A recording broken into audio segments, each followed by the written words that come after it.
Ассаламу алейкум, ардактуу Бош Кабар YouTube каналынын көрүүчүлөрү, кадырлуу биздин катталуучулар, амансыздар. Биз сиздерге ноокат жергесинен салам айтабыз. Тактап айтканда жаңы ноокатта турабыз. Бүгүн числону айта кетсек 29 январь 2022 жыл. Экранга назар салыңыздар, байкаңыздар. Ушул тай сатууга чыкты. Кечиресиздер, жашыны айтып өтсөк, кулун болуп калат экен да, жашына жете элек болсо. Жазга 1 жаш экен, кулун экен.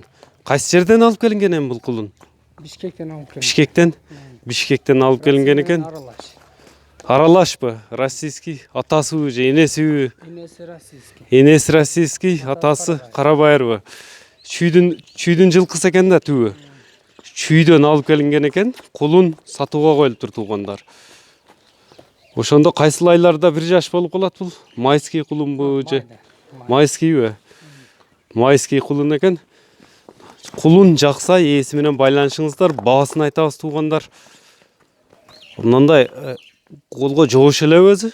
Жакшы жобош, Жакшы жоош. Адамга жакын. Жебичи? Жебиши гарантия жакшы. Жебичи ден соолугу таза. Бою канча чыгып калат, өлчөнгөн эмеспи? 1.42. 1.42, бою 1.42 экен. Кулун экен. Кулун издегендер, ээсинин номерин дагы айтып өтөбүз. Кыскача эле маалымат беребиз. Эми баасын канча дейсиз кулундун? Жабыштырбаса эке 100 000 бир аз кем бар. 100 000 кеми болот. 100 000 сом бир аз кеми болот экен туугандар. Көрүңүздөр, жакса алып калыңыздар. Кана токтотчу, мындай дене мүчөлөрүн дагы тартсак, туяктарыны. Кичине кашкасы бар экен, мына. Кулун издегендерге. Колго жоош эле окшойт эле турат. Эми телефонуңузду айтсаңыз, таксыр ошого карап туруп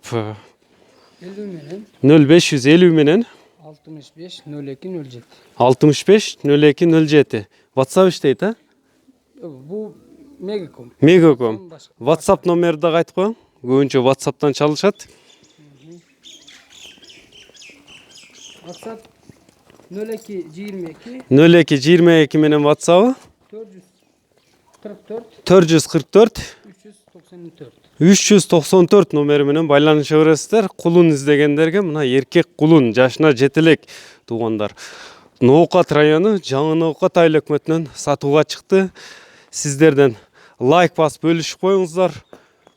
Биз жаңы чыгарылыштарды сиздерге тартуулай беребиз. Кулунга лайк, анда эмесе чыгарылышыбызды жыйынтыктайбыз. Саламатта калыңыздар, урматтуу көрүүчүлөр.